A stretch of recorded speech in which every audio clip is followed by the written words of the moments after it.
We're talking obviously here about the Epstein files, which were supposedly a Democrat hoax. Someone was a victim of a type of ritualistic sacrifice in which their feet were cut with a scimitar but left no scarring. On the yacht, he witnessed babies being dismembered, their intestines removed, and individuals eating the feces from the intestines. He was also graped by George Bush 1. Yeah, the FBI person says, thanks, blank. I didn't realize Bush him too. Okay. What? Great. What?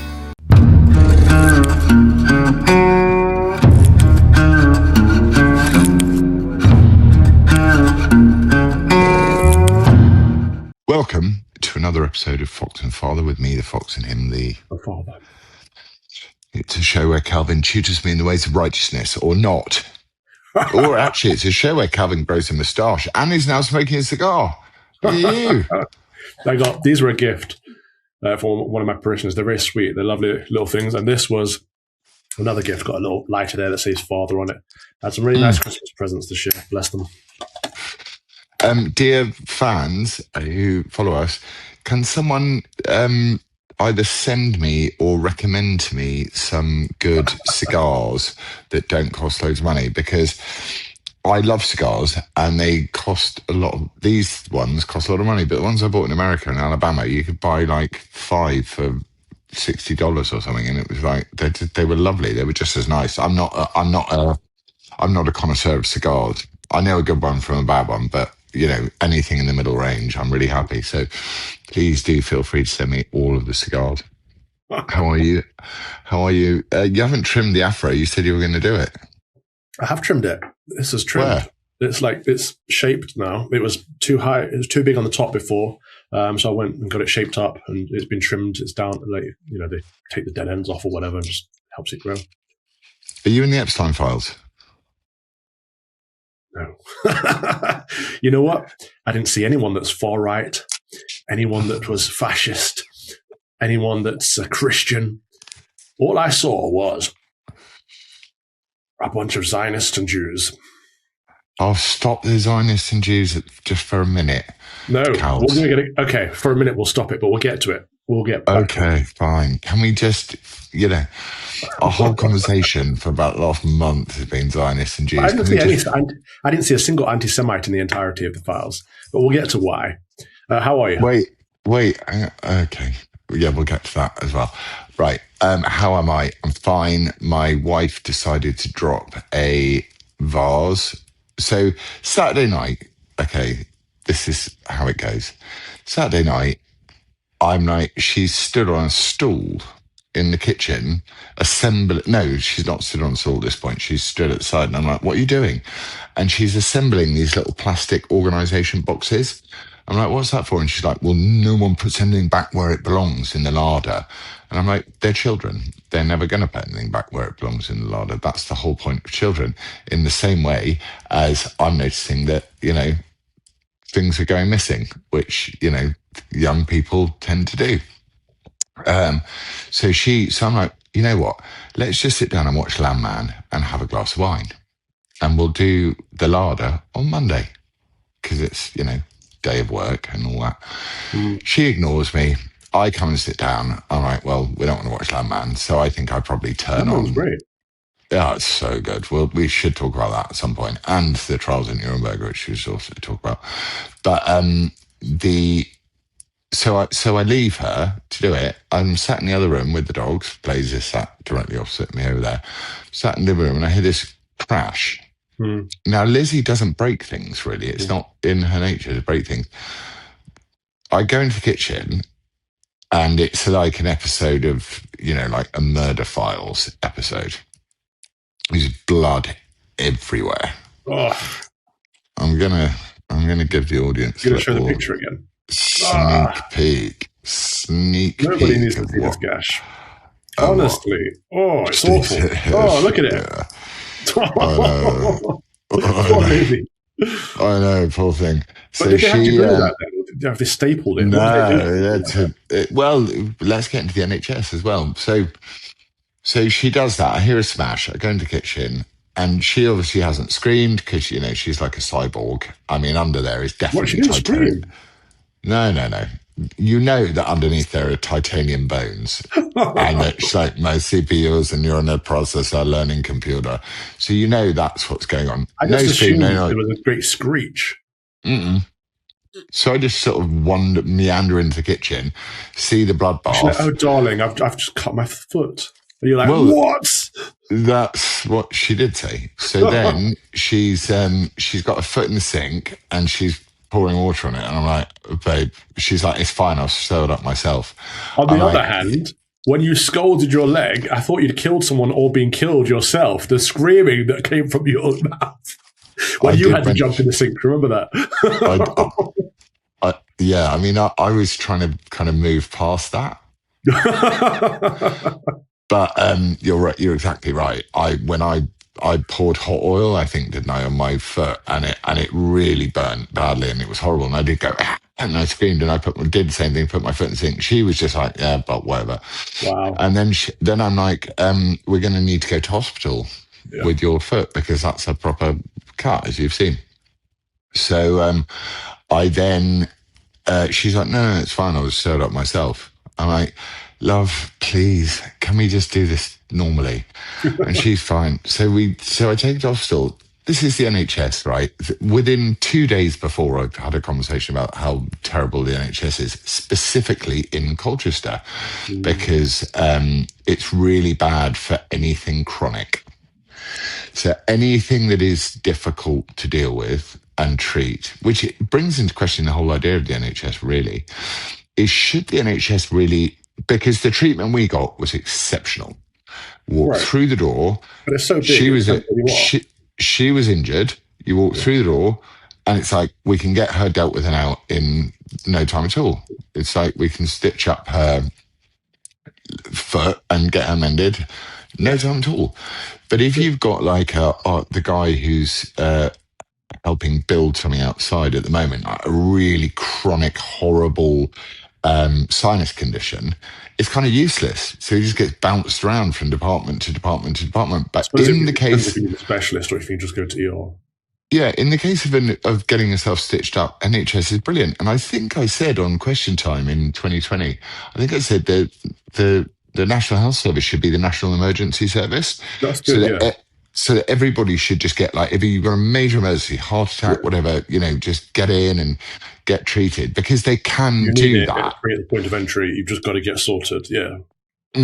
It doesn't need a huge amount of bureaucracy, whereas Cobbler, who's got a chronic sinus condition and a sort of strange thing up his nose, like, he just gets referred round and round and round in circles.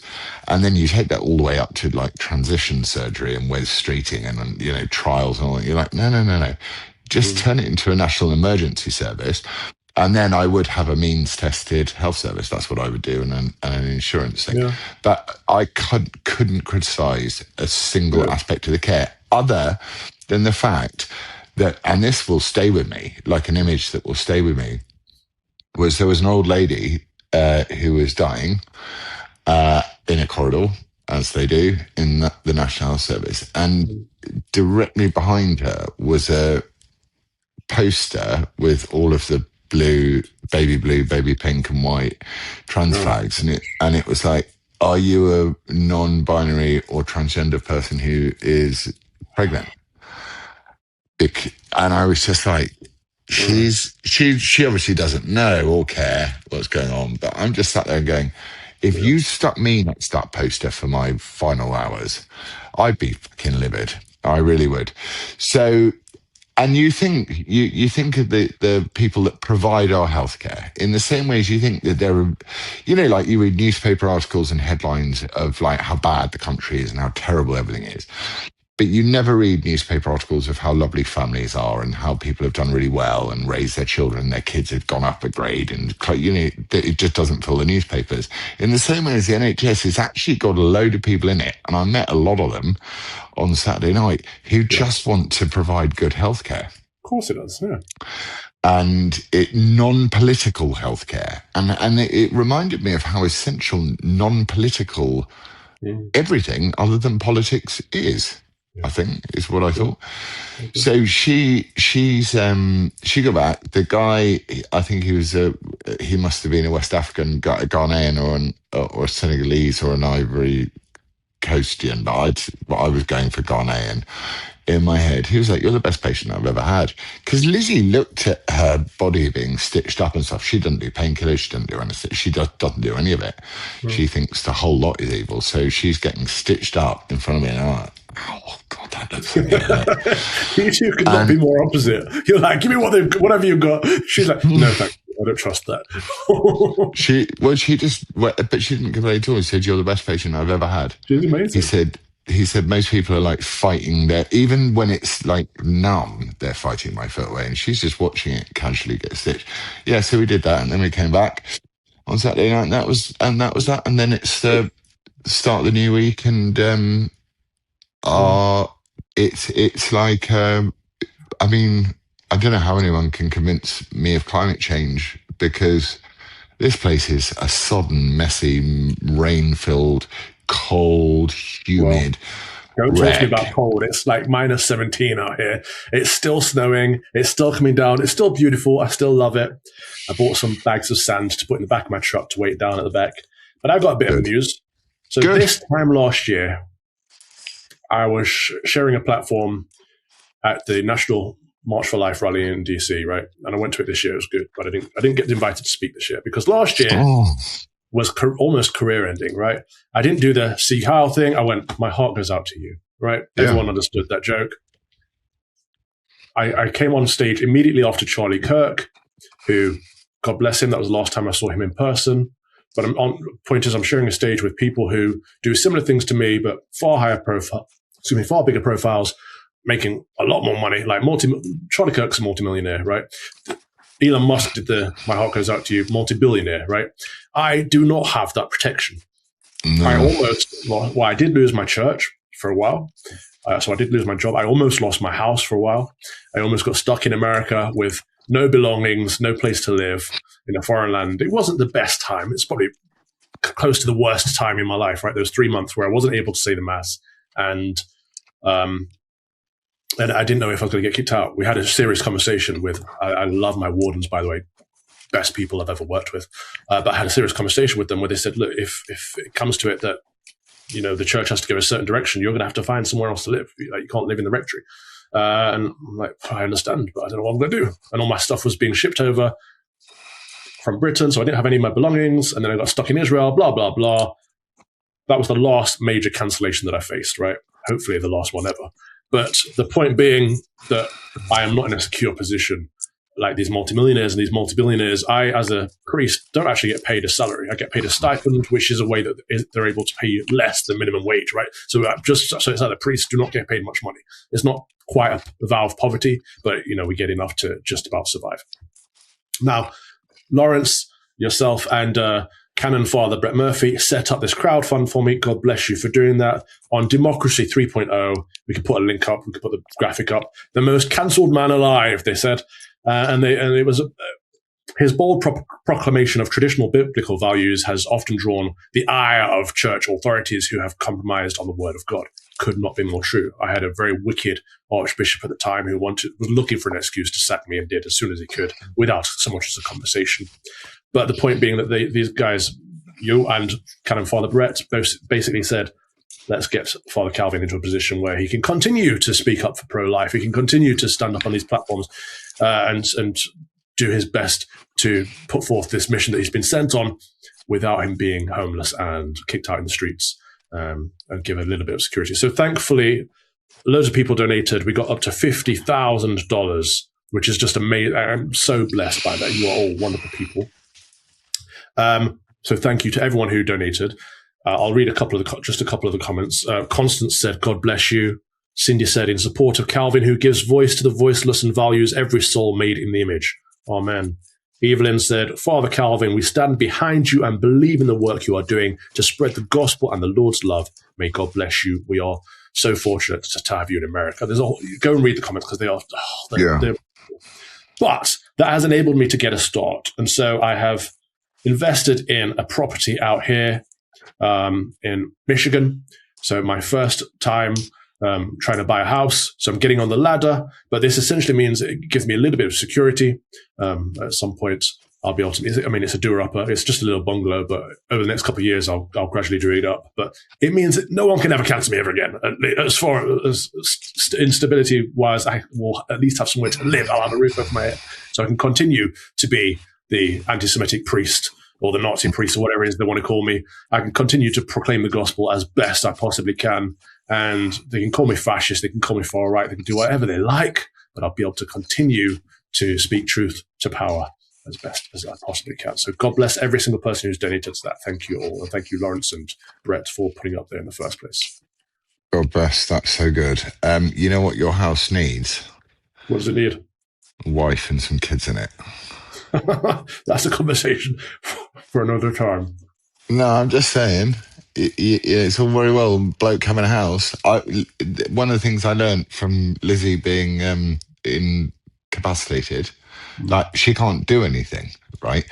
So I've started doing things, and I find problems. This is the problem with men. Men find problems everywhere. So I walk in, I look in the vegetable part of the sink, and I'm like, this is a disaster area. Not sink, fridge. This is a disaster area. There's a courgette which is off. So I'm out. I take all the things out. Start fucking scrubbing everything. And men just are not good homekeepers because women prioritize. They go, I want the whole house to look lovely. If there's a rotten courgette or a courgette which is slightly, going over into the afterlife, then I'll do it. But on that, if you want to get some Maris Pipers and bury them out here so I can make some proper English chips. Well, you can do it. It's not hard. Right. It's certainly. Potatoes seem quite easy to grow of all vegetables, right? Because they pretty much spout by themselves. Do you have a garden? Yeah. Yeah, potatoes is one of the easiest things to grow in the world, and they're the gift. They're the gift that keeps on giving. Also, get a couple of chickens. The gift that keep on giving as well.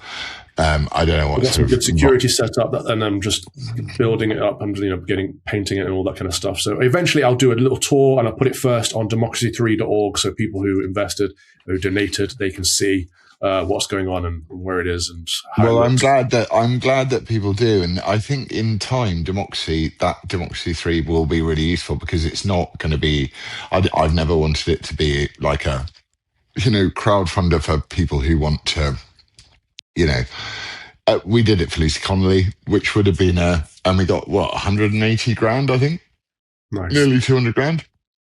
Bless her. Which was really good. But I really want it. Ultimately, I'd really love it for people who want to create projects, like young drama students who aren't woke and who aren't Billie Eilish living on stolen land. Who just turn around and go, you know what, I'd really like to write a script, a play about, this is England, but the good stuff about Britain rather than the constant bad news about Britain and the West that get shoved down on X. And I'd like to put up a crowdfunder for it and, make some, get some donations. 10, 12 grand would put a 17-year-old scriptwriter. That means they wouldn't have to go and do anything. All the time they would be spending working in McDonald's or behind a bar, they could be spending writing. And that's really what I would love Democracy 3.0 to become. But these things will happen in time, I think. So can we talk about Peter Mandelson? Which we can do. Okay. But yes, thank you to all the donators and thank you. But you thank them already, and they support you. They support you whether you thank them or not. It's one of the strange things about gratitude. People, you're saying support me, and they are supporting you. I've never really done that. I've never put up a crowdfunder for myself. I've been tempted to a couple of times, but I never have. Okay, so yes, you're absolutely right to be hugely grateful for the fact that somebody, a large group of people, it'll be a large group of people as well. I know I haven't looked at the analytics of your crowdfunder particularly, but I know it'll be a large number of smaller donations rather than some guy just lobbing in one thing. that is so good that you are now you're protected, and you're absolutely right to point out the fact that some people, and God bless them, decide to speak out when they're financially protected. Other people speak out when they're not financially Because protected. it's our mission, it's our calling. Yeah, and I do think there's a differentiation between those two Yeah. groups necessarily, and so there should be. But so from good news to bad news. So God is good, God is great, but there's so much evil in this world, and that's down to us. That's down to fallen man. That's down to sinners, and that's down to demons too. And I think this has probably been one of the darkest weeks in a long, long time. What we've seen is things that we've suspected, and now we know them to be true. One example we're talking obviously here about the Epstein files, which were supposedly a Democrat hoax. They're not a hoax. They are out there. We've seen them. We've read the emails. Okay, so some of the stuff is complaints to the FBI, which may or may not be verified, but some of the stuff is genuine direct communications from and to Jeffrey Epstein by high-powered politicians, by celebrities, by big tech. And a lot of it's evil, right? A lot of it is just no way around it. It's just evil. Pizzagate was real, right? We've got people talking about children in ways that children should never be spoken about. And it seems that there was pedophilia, there was child rape, there was murder, and even there's implications of cannibalism, for goodness sake. It's about as dark as you can get, really is. Do you believe in all that? Do you think that's... I think it's very clearly happening. And, the Podesta files, the WikiLeaks showed that, and they tried to bat that away as if it was all fake. But the Epstein files backs it up. It verifies it. It validates a lot of people. The Prince Andrew picture is pretty... that says a fair amount. Bearing in mind, I'm a 47-year-old guy. I've had my son and young girls and kids around this weekend, and if someone took a photo of me on all fours over one of those girls, I would hope that Lizzie, I'd get a right hook from Lizzie and possibly a visit from the police. I would expect. So you're talking about Prince Andrew. Let's read that email from Brian Miller to blanked out USANYS. Back in the 90s, Ghislaine Maxwell recruited a girl from a modeling career. Instead of modeling, she was sold as a slave for sex and torture. Prince Andrew was an accessory to her death as he tortured her and me to force her murder. I need to get a passport to identify her. I will need someone to contact the passport office to get an expedited passport. Text, blank, thanks, blank. That's just one example among many, many examples. There's one here. Why don't we? Here's a question quickly for you. What the mother fudger is Prince Andrew doing existing? All of these people, all of these. There's an email conversation here with the new not NYPD. Existing. I don't mean existing. I just say. I know what you mean. There's an email here with the NYPD and the FBI where they talk about someone was a victim of a type of ritualistic sacrifice in which their feet were cut with a scimitar but left no scarring. On the yacht, he witnessed babies being dismembered, their intestines removed, and individuals eating the feces from the intestines. He was also graped by George Bush I. And the FBI person says, thanks, blank. I didn't realize Bush raped him too. Okay. What? Great. What? Well, I don't... Listen. Okay. Do I believe that powerful people, in the search for some sort of thrill in what is a pretty covered life, you've just described the difficulties in trying to create a sense of financial security. So imagine you've got your financial security. That's it. You've got all of the power. Yeah. You're so rich that even if you made the worst decision of your life, like you married 20 bad women in a row and had to pay them all child support, they still would, you'd still be the richest person on earth. Where do you get your gigs from if you are... This is why the Bible says the pursuit of wealth is the root of all evil. Not necessarily wealth, but the pursuit of wealth. Because we shouldn't want to be rich. To be rich is actually one of the worst things we can be, because for a rich man to enter heaven is like the camel entering through the eye of the needle. And what that means is, like, financial security is great. Being able to feed your kids is great. This is all good stuff. But being rich in a worldly, wealthy perspective means that you have nothing to worry about and you have nothing to make you happy. And so once you've reached that, okay, I've chased everything, I've achieved everything, now what? And then they're looking for something to fill the void. And what they don't realize is the void cannot be filled with anything but Jesus Christ. But they're trying to fill it with all these sexual perversions. And they get darker and darker and darker. And research shows this, that, people who get addicted to pornography, it gets darker and darker because they cannot fill that void and they're constantly chasing it. It's the same with sexual perversions in real life. These rich billionaires, multi-billionaires, this is what they are about. Some of it's about the perversion. Some of it's about chasing and trying to fill the void. Some of it is just demonic. And we know that there are literal satanic rituals. There are sacrifices that all these people are involved in. There's been rumors about Jay-Z and Beyonce for years. There have been rumors about Hillary Clinton for years. Like, people don't just, Faustian deals aren't just made up. People do offer their soul or the souls of other people in for monetary wealth. Jesus Christ was taken to the mount, and the devil himself said to him, I'll give you all of this if you just submit to me. Of course, Jesus did not submit to temptation, but we are weaker than him. We are less holy than him. And so the devil says to you, I'll give you all the fame and fortune you want. You just sacrifice yourself to me. People do it. No, I'm of the belief. It's so dark, Laurence. I know. But we do have to be careful. I've been reflecting on Padre Pio's words this week, because he says, don't let the sadness get to you, because it will affect your soul and prevent you from becoming holy. And I've had people, particularly young people who've been looking into this a lot, speaking to me about this as well, like saying they can't sleep because it's so dark, and they suspected this stuff was going on, but to know it's going on makes it worse somehow. And I agree. So we do have to look into it. We do have to expose it. But we also have to reflect on the things that are good and light and holy, and return back to Jesus and focus on him. We can't be distracted by all the evil. We can't let it eat away at us. Yeah, but first of all, it has to be called out. Like this whole idea of Mandelson being the ambassador to America. He's resigned his position to the Labour Party. Prince Andrew is obviously. And I look at society and I look at everybody.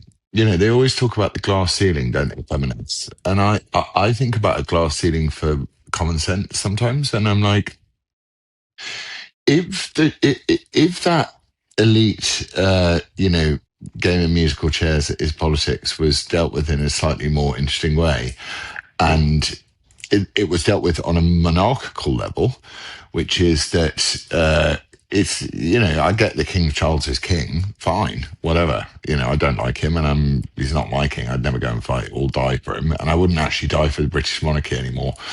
But my kids would, and and that's part of being young. That the very least one could do is to turn around and go, let's declare what Prince Andrew is getting from the public purse, from the private purse, from the monarchic purse. Let's declare actually what he's been accused of, right, or what he's being charged with. Because at the end of the day, if you Google Lawrence Fox, right, or Calvin Robinson, you're going to get a whole different set of Google search results as you are going to get to Billie Eilish. Yeah, who's living in a mansion somewhere talking about stolen land. Part of the files. Someone was saying to Jeffrey Epstein, "Don't worry, I've corrected your Wikipedia. I've taken the bit about sexual abuse out of there." Like, they protect the evil people are covered. Those of us who are trying to fight evil are the ones who are attacked. But John Podesta was chief of staff, and he worked for the Clintons and was it Biden or Obama? Like, these people he's been right at the center of American politics for a very long time. It's just the same as Peter Mandelson and ours. And we can see the corruption across the board. But the problem is the mainstream media is going, oh, maybe Jeffrey Epstein was in bed with Russia. It's like, have you looked at these files? He literally says, let's give a few examples, right? At my dinner, this is from Jeffrey Epstein. At my dinner table, I asked, why are you right-wing guys so anti-Semitic? One said, historically, we all know it's actually been the Jews behind the government's actually pulling the strings. I said, Like who? And one pointed at me, and they all started to roar with laughter. Me? And one guy said, how do you explain in only 3 days there have been princes, prime, and other ministers, emissaries, plus 2 presidents of world bodies guilty? Guilty. So funny. Wish you were here. Like, he's admitting that this whole... So, can I ask you a question? Can I ask you a question? Mm-hmm. Do you think we'll ever get to the bottom of who backed and funded Jeffrey Epstein? We know. He says in his emails, I work for the Rothschilds. The language he uses, this is the way Jews make money and fortune in the past 10 days. Let the goyim deal in the real world. Goyim is a disparagatory term for us, non-Jews, goys, cattle. They see us as cattle. No, goyim in abundance, he says in another email. Someone emails him, Peggy says, is it going to be 100% Jew night? And that's what he replies. No, there's going to be goyim in abundance. Like the goyim. You behaved just like the goyim. You do not respect. Like, this is the way they talk about us. This is the way they think about us. Can I ask you another question? If the Jews were in charge of the world, and they ran everything and everything was done for the Jews, and I've been kind of fairly vocally advocating for the Jewish position in the world, well, where's my Jewish privilege?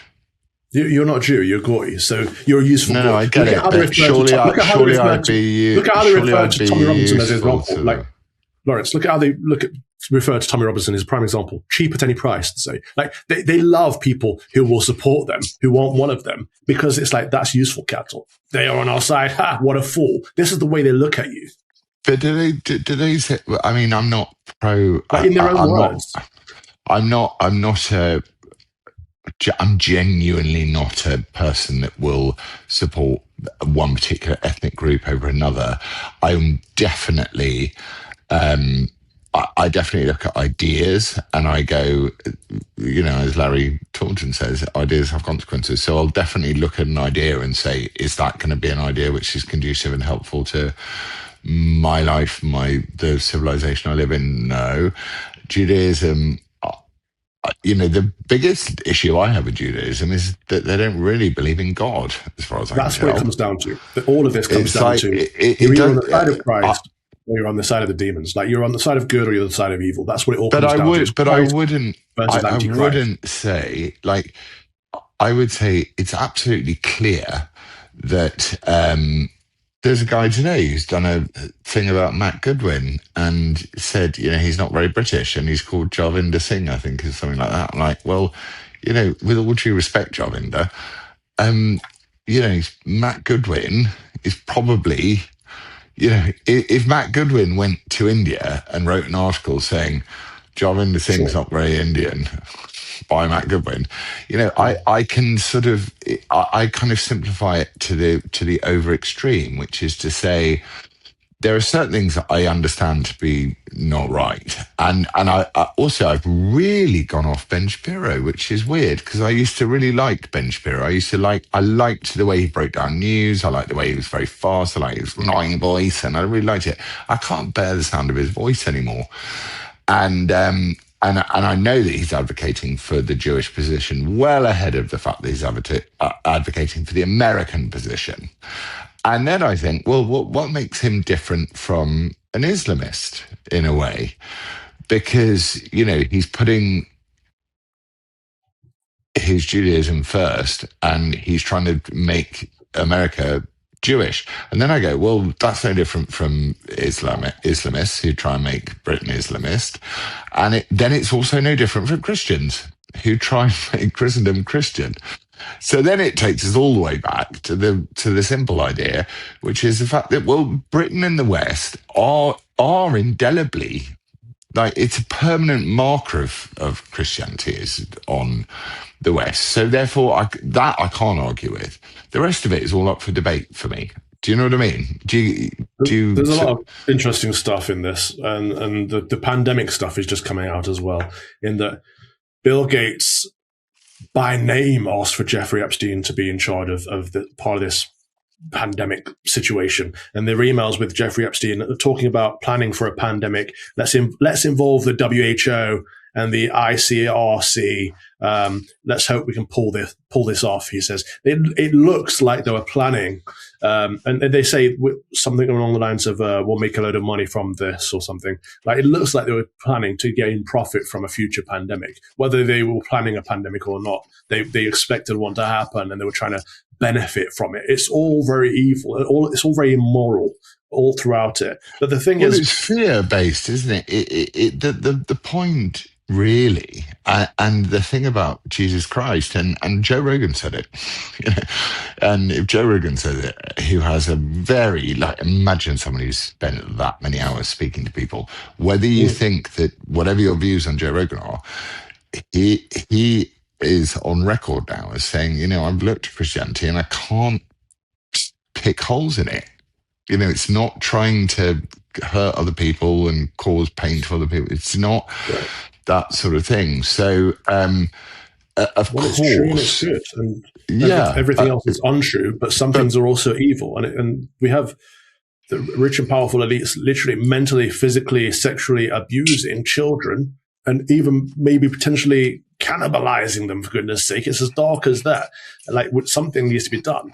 The child trafficking, it seems, was coming from some kind of honeypot that involved Mossad and the CIA, and Jeffrey Epstein was clearly working on behalf of the Rothschilds. Like, he was in direct conversation with the Prime Minister of Israel. Like, all of this needs to be, some people need to be arrested. And I think anyone that's guilty of any of these crimes needs to be hung, drawn, and quartered, or hanged, drawn, and quartered. It is that dark. We can't, nothing's happened. The president was saying, it's all a Democrat hoax, it's all a hoax, let's move on. Like, we can't move on. These people need to be arrested, and something needs to be done. The photo of Epstein in his office with the Talmud behind him, -1, a gap of one that he's clearly reading. His bank account was named after Baal. So how far would you go with the... He mocked the Goyim. He told Jews to only hire other Jews who can prove their ancestry, because they believe that they're intellectually superior, but also that their souls are made of a better substance than our souls. It's Jewish supremacy through and through. Like, there's more to this than just global elite. There's more to it than just billionaires. It's Jewish supremacy is what we see throughout this. And there is a connection there between the rejecting of Christ and the embracing of these false gods, whether it's Mammon or Baal or Malak. And the sacrificing of children is something that we've seen throughout history. And, you look into it and you see, actually, we've suspected these things, but we've brushed them off because it's too dark for us to even think could be real. Like, it's a myth, or it's a derogatory smear. But this is happening now, and so perhaps it was happening when other people have talked about it throughout history, throughout the centuries. We've heard about this. I know. I really want to give the fairest hearing there is to it, but I have to say, just I don't know enough about anything, but I don't know enough to go as far as you, or I'm not, it could be knowledge or prejudice, who knows, to go as far as you will go down this road. Sure. I do know that instinctively Western civilization and common sense thinking and order and meritocracy and all that sort of stuff is very, intermeshed with what, you get annoyed about Judeo-Christian values. But, they are Judeo because they did come prior to Christ, and Christ was a Jew and all that sort of stuff. And a part of me very practically turns around and goes, if the right are going to turn on the Jews as well as the left, then I've got to, I just have a sort of practical issue with that. Forget all the philosophy. I think we should be against anyone that's against Christ. It's as simple as that. We should be for Christ and against anyone that's against Christ. That's what the Bible teaches us. I mean, some of this stuff, right? One from Jeffrey, where are you? Are you okay? I loved the torture video. This is just evil. It's 1-2 Jeffrey here. I give you permission to kill him. He is apparently with blanked out He lied to you and he lied to me. And we can actually see who that one's from. That because it was part of you can see part of the name. It's from a woman called Susan Hamblin, who ran an adoption agency. Now, she was part of someone thought this about her previously, and because she was part of a leak, and she ended up suing the Sun for libel and winning because they couldn't prove it. But now we have even further evidence that, her former adoption agency was probably a cover for child trafficking. That comes as no surprise that a monster will surround himself with monsters, or herself with monsters, in order to commit monstrosities. I mean, that's not But I got to the point of why this is happening. So we've said the Pakistani Muslim gangs are happening because the Mohammedans don't see white girls as equal. They don't see them as human. This is the Epstein network of pedophiles is happening because these Jews don't see Goyim as equals. They don't see us as human. They see us as cattle with inferior souls. Like, this is why it's happening. It's at the very core. It's the foundation of their beliefs. And so it's the opposite of Christian beliefs, that every single human is made in the image and likeness of God. What does your congregation because of that? What does your congregation think of this? Do you speak to your congregation about this?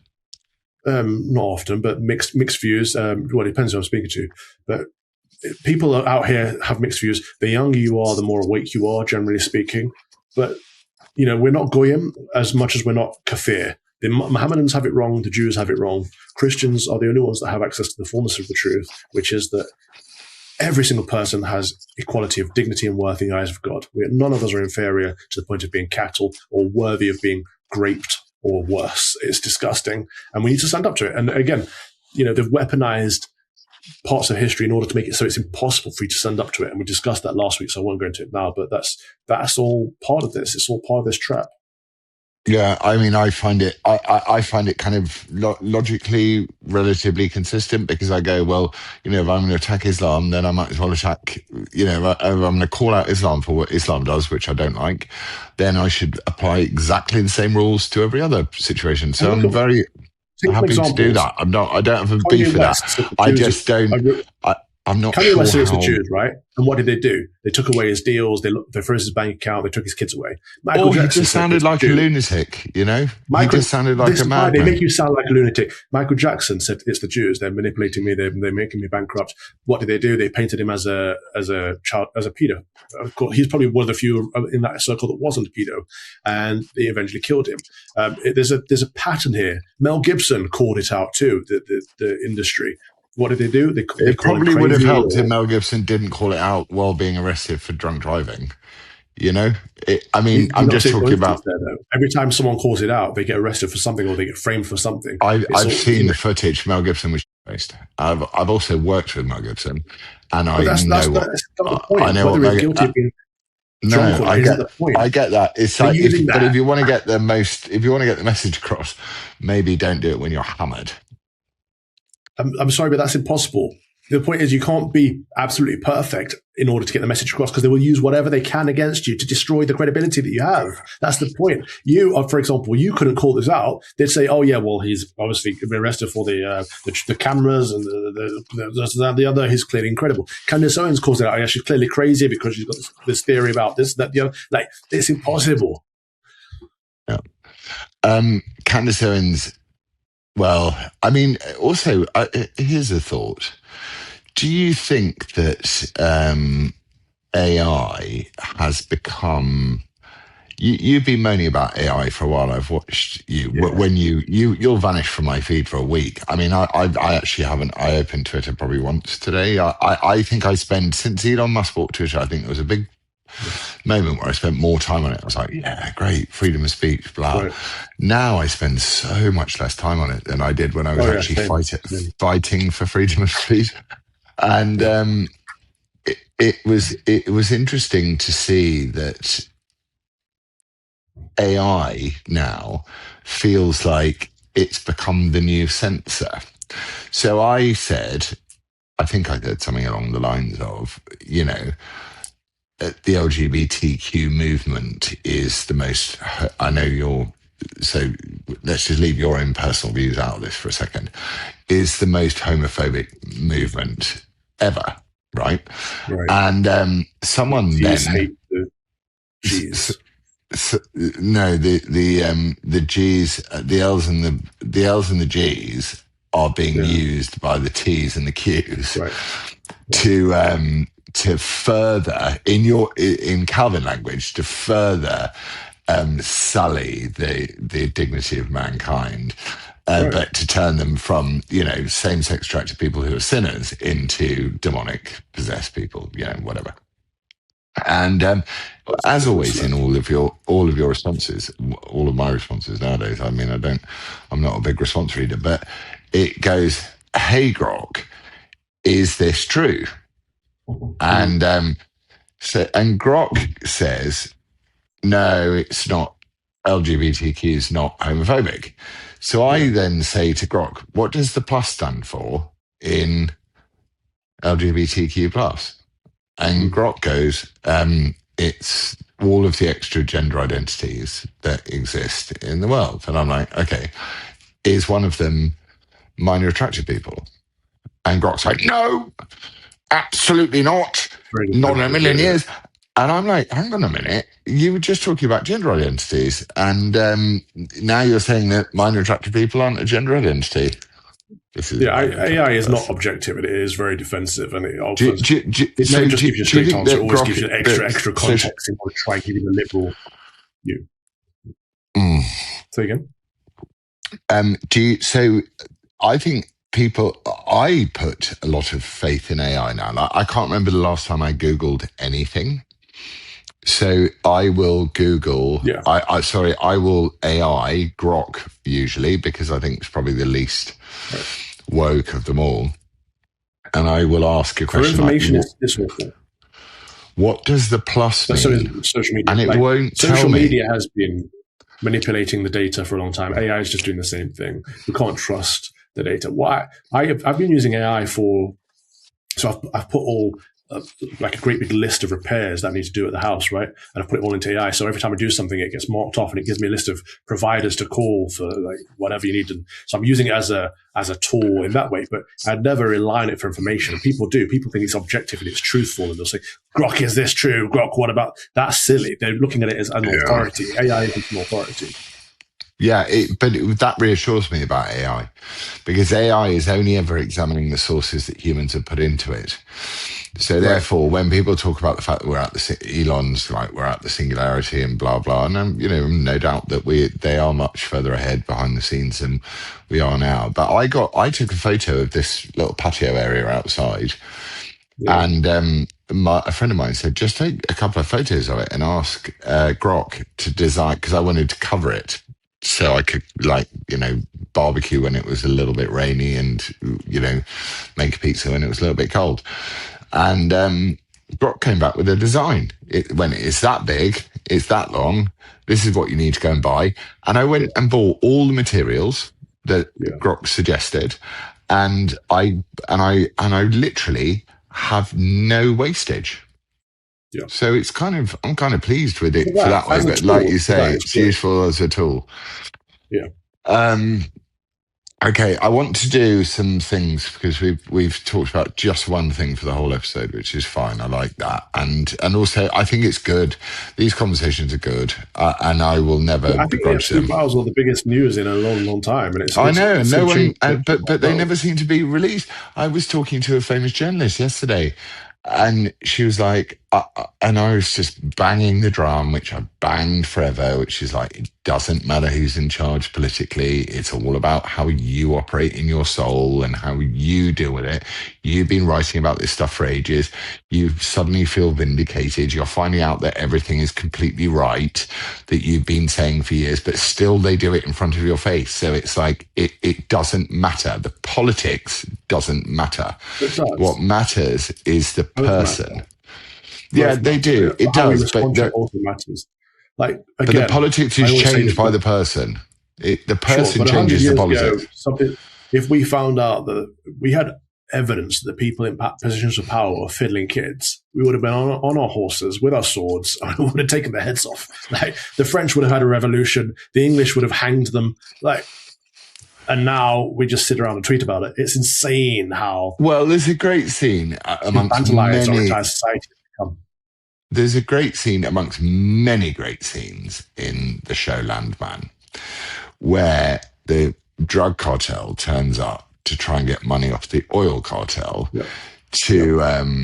And it says, you know, our plane crashed on your road and we lost all of our products, whatever. And the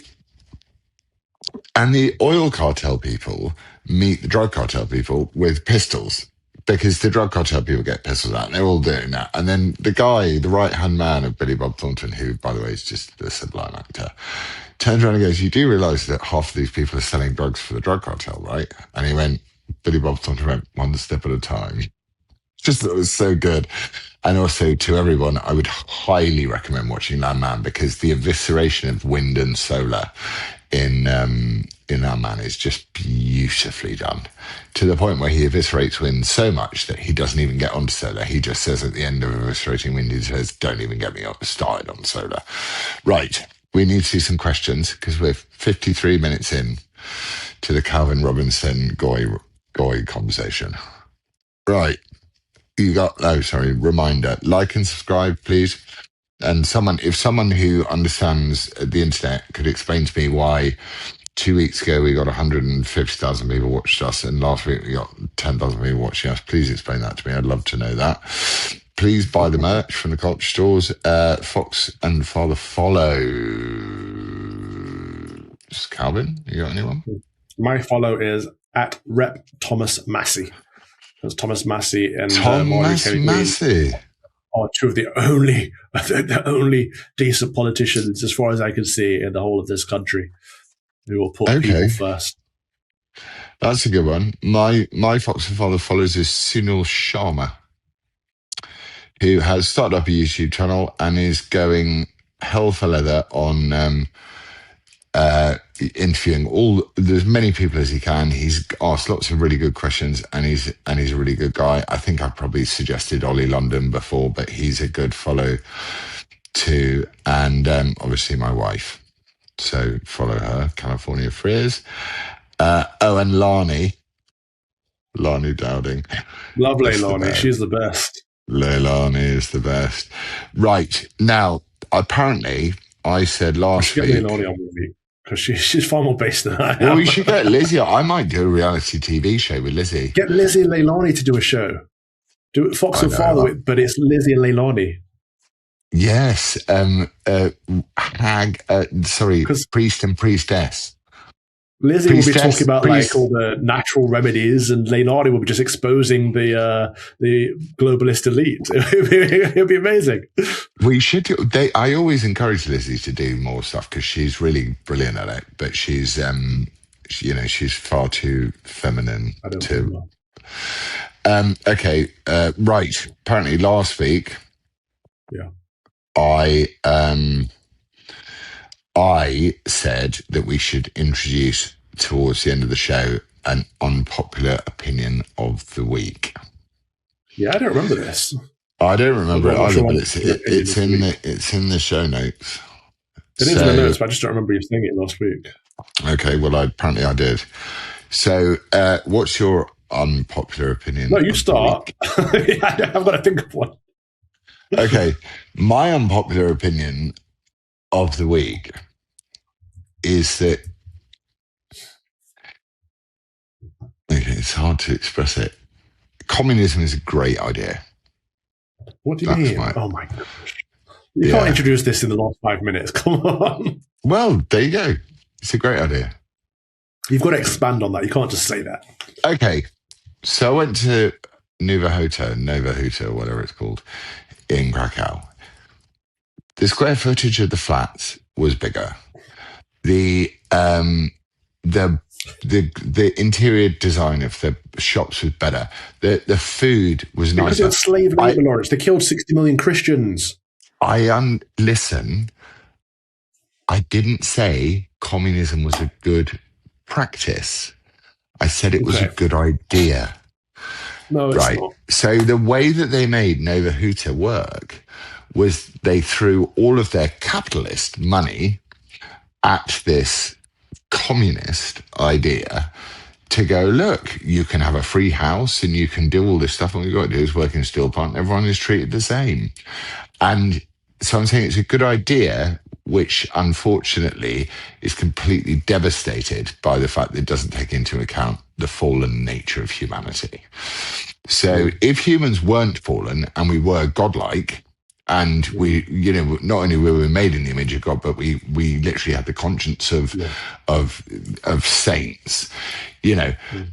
Communism is a great idea, but in practice, obviously, it's terrible. But Nova Scotia, they really gave it a go there. And you now buy a flat there. It's one of the most expensive places to buy a flat in Krakow. And they're like, well, I can't be dealing with the old town. It's impossible to get around. No, a couple of things about Nova Scotia, which is interesting. First underground car parks ever. First cycle lanes ever. In the 50s, they had cycle lanes there.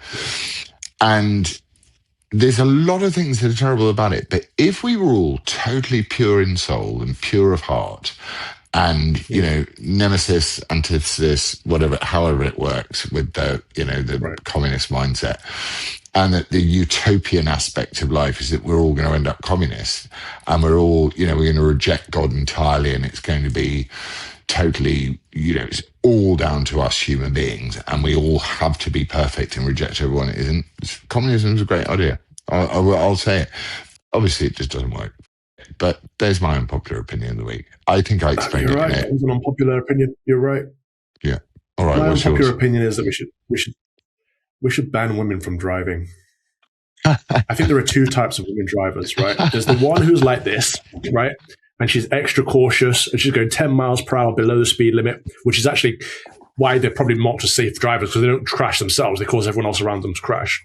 And then there's the other one who she's for some reason in the passing lane, but camping in that lane, so you can't get past her, and she's not passing anyone. And they are, I don't know, I've not actually figured this out yet, if women drivers either have no spatial awareness, as in they don't see you, or they're arrogant enough to want to avoid you. I think there's like a inferiority complex with women drivers where they don't want to give way to a man, or something like that. It's either that or they don't see us. Either way, it's not good, right? And it's awful. Women drivers are just awful. I think they should be banned from driving. Well, good men should be driving women around. It's an unpopular opinion. Lizzie is an incredibly, to the point of me going, can you calm that down when you're driving? Like, she's just like, oh, there's room in there. And also she's in the truck, so she's like, bush, I'm in. So she doesn't suffer from that thing. Larry pointed out to me that sometimes you'll find that the more liberal a woman is, the more they'll hog the passing lane. And I think there's probably a study to be done there. But women drivers, my mum, bless her, I remember this.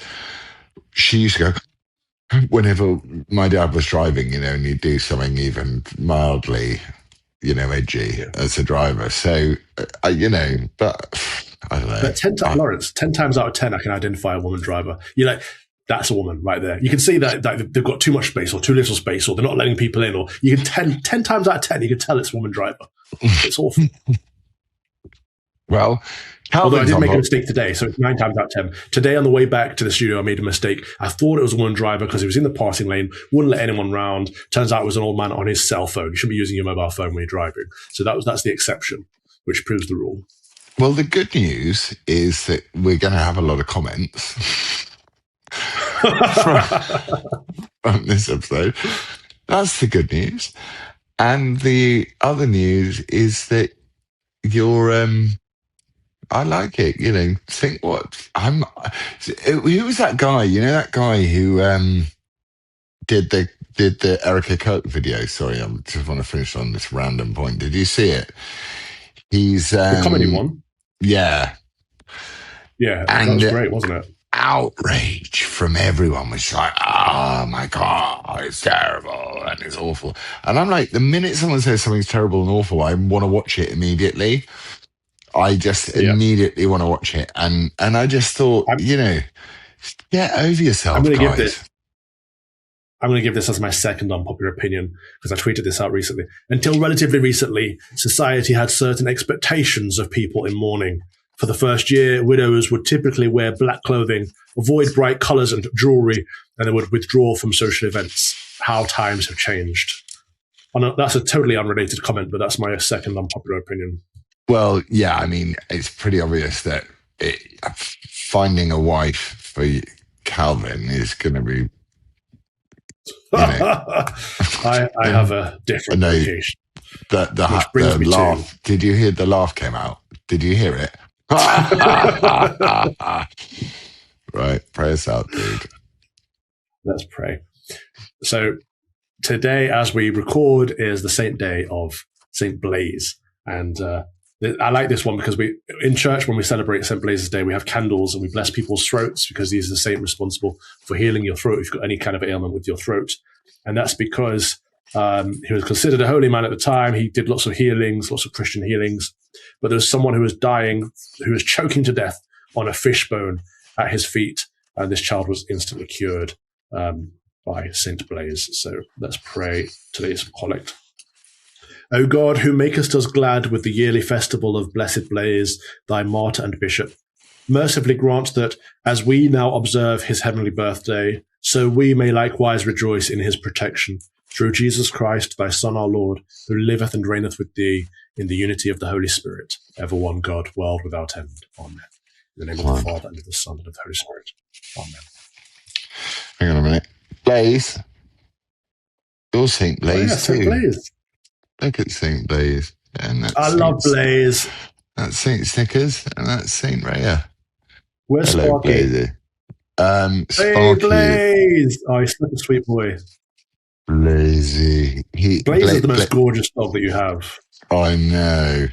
He's also, this time of night, Blaise is like, excuse me, when are we going for a pint? Because I've got a bag of biscuits down the thing. He went okay, take him for a pint then. I took him for a long swim today. I didn't get in, obviously, but this one, world's cutest dog. But she's a bit of a... Where's my Maggie? She's in the other room. You got Rhea there. Is Sparky still doing okay? He's like 100 years old. Yeah, no. I mean, he'd chase after a ball like it's going out of fashion, but he's not going to... I don't have a feeling that he's going to be around forever. He's definitely... Yeah, you've been saying that for about 5 years. I think he's going to live forever. Yeah, maybe he will. I don't know. I just love them. I love being with them. And I love the smell of the salt on when they go swimming in the sea, the smell of the salt on their fur, compared to a London dog where you smell them and you rub your hands, and you can literally rub dog something off your hands, and it's like here they're so clean and lovely. Anyway, I love you. You too, brother. Have a good week. Thank you all for watching. Thank you for watching. God bless.